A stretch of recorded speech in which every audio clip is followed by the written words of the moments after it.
జూబ్లీహిల్స్ ఉప ఎన్నికలో విగ్రహాలకు సంబంధించినటువంటి హామీలు చేస్తూ ఉన్నారు. ముఖ్యంగా ఎన్టీఆర్ విగ్రహాన్ని పెడతాము అనేటువంటి స్టేట్మెంట్ చేస్తారు. దానిపైన మాట్లాడదాం. ఎమ్మెల్సీ బీఆర్ఎస్ పార్టీకి సంబంధించిన తాతా మధు ఉన్నారు.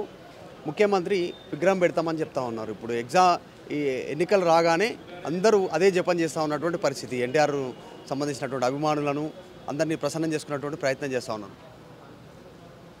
ఏమండి, ఎన్టీ రామారావు గారి గురించి ప్రతి ఒక్కళ్ళు క్లెయిమ్ చేసుకోవడం తప్పులేదు. కానీ ఈరోజే గుర్తుకొచ్చిందా ఎన్టీ రామారావు గారు విగ్రహం పెట్టాలనేటువంటిది రేవంత్ రెడ్డి గారికి? అది జూబ్లీహిల్స్ ఎన్నికల సందర్భంలోనే గుర్తుకొచ్చిందా? ఎందుకు వచ్చింది అంటే ఎన్టీ రామారావు గారి విగ్రహం నేను పెడతాను, లేదా ఎన్నికల స్పీచ్లో నందమూరి తారక రామారావు అనగానే అక్కడ ఉన్నటువంటి మొత్తం కమ్మ సామాజిక వర్గం ఓట్లన్నీ ఆయన పడతాయేమని ఒక భ్రమలో ఉన్నాడు ఆయన. అది తప్పు. ఎందుకు అని అంటే ఎన్టీ రామారావు గారికి ఈజ్ ఎ యూనివర్సల్ పర్సన్. అసలు విగ్రహాన్ని ఎన్టీ రామారావు విగ్రహం పెట్టాం కదా, ఎన్టీ రామారావు గారి మీద గౌరవం. నీకున్న అనుబంధం ఏంది ఎన్టీ రామారావుతోని? ఎక్కడున్నావు నువ్వు? ఎన్టీ రామారావు గారు ఉన్నప్పుడు నువ్వు బీజేపీలో ఉన్నావు, నీ యొక్క మాతృ సంస్థ బీజేపీ ఆర్ఎస్ఎస్లో ఉన్నావు. నీకు అసలు అనుబంధమే లేదు. నువ్వు అక్కడికి వచ్చినావు, వలస పక్షివి నువ్వు. వలస పక్షులు వచ్చి అలా చిలక పలుకులు పలికితే మేమేం చెప్పాలి? మేము తెలంగాణ రాష్ట్రం రాగానే రాష్ట్రంలో ఉభయ రాష్ట్రాల్లో అత్యంత ఎత్తైన ఎన్టీ రామారావు గారి విగ్రహాన్ని ఖమ్మంలో పెట్టారు. అది మా party working president KT Ramarao గారు దాన్ని ప్రారంభోత్సవం చేశారు. చిత్తశుద్ధి మాకుంది, మాటలు కాదు, మేము చేతల్లో చూపించిన వాళ్ళం మేము. అది మేము ఎన్నికల సందర్భంలో పెట్టలే. మేము ఎన్నికలు లేని సందర్భంలో దానికి ఒక ప్లాన్ చేసి బ్రహ్మాండంగా పెట్టాం. కానీ నువ్వు ఏదో ఎన్నికలు వచ్చినాయి కాబట్టి జూబ్లీహిల్స్లో ఆడేదో 4 ఓట్లు పడతాయనే ఉద్దేశంతో అది మైత్రివనం లోపల పెడతా అని ఇవన్నీ ఏదో చెప్తా ఉన్నారు. ఇవన్నీ నమ్మాల్సిన అవసరం లేదు. ఇవన్నీ ఎన్నికల స్టంట్గా మేము కొట్టిపారేస్తాం. విగ్రహాన్ని వ్యతిరేకిస్తే మూసిలో వేసి తొక్కుతా అనేటువంటి స్టేట్మెంట్ కూడా ముఖ్యమంత్రి చేస్తూ ఉన్నారు. ఈ మూమెంట్లో పెద్దగా వ్యతిరేకిస్తున్న వాళ్ళు ఎవరు లేరు, వ్యతిరేకిస్తున్నామని చెప్పిన వాళ్ళు కూడా ఎవరు లేరు. ఈ సెంటిమెంట్ రజయడానికి ఇట్లాంటి స్టేట్మెంట్ అనుకోవచ్చు. ఎట్లా మలుస్తారు? ఇప్పుడు ముఖ్యమంత్రి గారికి ఎట్లా మాట్లాడతారు, ఏం మాట్లాడతారు పబ్లిక్ అందరికీ అర్థమైపోయింది. ఆయన మాట్లాడితే 16 ఫీట్లు దొక్కేస్తా అంటాడు, లేకపోతే గుడ్లు బీకి గోళీలు ఆట ఆడుతూ అంటాడు, పేగులు బీకి మెళ్ళేసుకుంటా అంటాడు. అంటే ఒక రాష్ట్ర ముఖ్యమంత్రిగా నేను ఆ పీఠంలో ఉన్నానే సోయి కూడా లేదు ఆయనకి.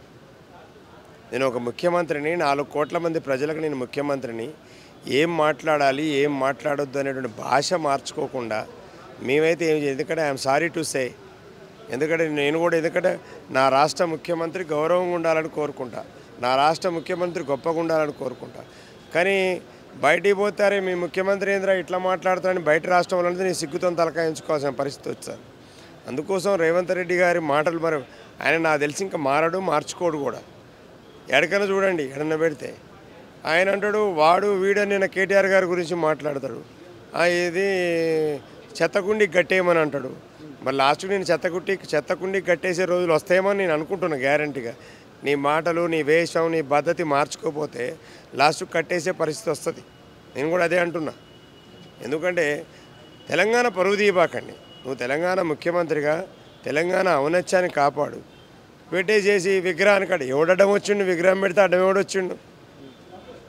మేమే విగ్రహాలు పెడితే అడ్డం. ఎన్టీ రామారావు అదిలో ఎన్టీ రామారావు విగ్రహం పెడితే అడ్డం పడేవారేవాడు?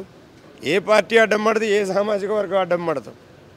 అందుకోసం ఆయన ఏంటంటే ఒక ఎలక్షన్ సెంటిమెంట్ రెచ్చగొట్టడం కోసం ఇవన్నీ మాట్లాడతాడు. ఎంత ప్లాన్లో భాగం. అందుకోసం నీకు నిజంగా చిత్తశుద్ధి ఉంటే నువ్వు పెట్టుకో, బ్రహ్మాండంగా మేము కూడా వస్తాం, మాకేం ఇబ్బంది లేదు. అందుకోసం అది కాదు విషయం. ఇక్కడ ఉద్దేశం ఏంటంటే ఆయన ఉద్దేశం ఎన్నికల స్టంట్ ఇది. ఎన్టీ రామారావు విగ్రహం పెడితే 4 ఓట్లు పడతాయేమని. అది ఎట్లాగో మాకు తెలుసు. ఆయన ఎట్లాగూ ఆ సీటు గల్లంత కావడం అనేది గ్యారంటీ. ఆ రాత్రిపూట నిద్ర కూడా పట్టట్లేదట పాపం ఆయనకి. ఎందుకంటే వాళ్ళ మిత్రులు చెప్తున్నారు నిద్ర పట్టట్లేదట పాపం. అందరికి ఫోన్లు చేసి తిడతా ఉండట, కాన్ఫరెన్స్ కాల్లో తిడతా ఉండట.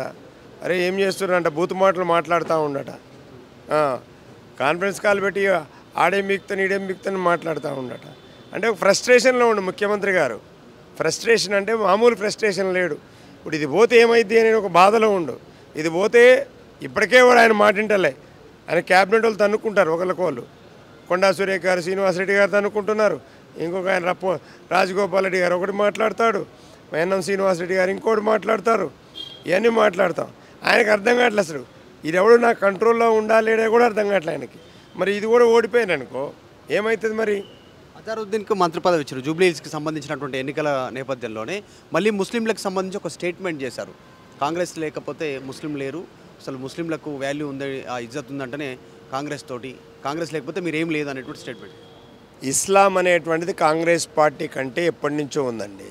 ఇస్లాం అనేది ఒక రిలీజియన్, ఒక భావన, అంటే ఒక మనిషి ఒక నమ్మకం, విశ్వాసం ఇస్లాం అంటే.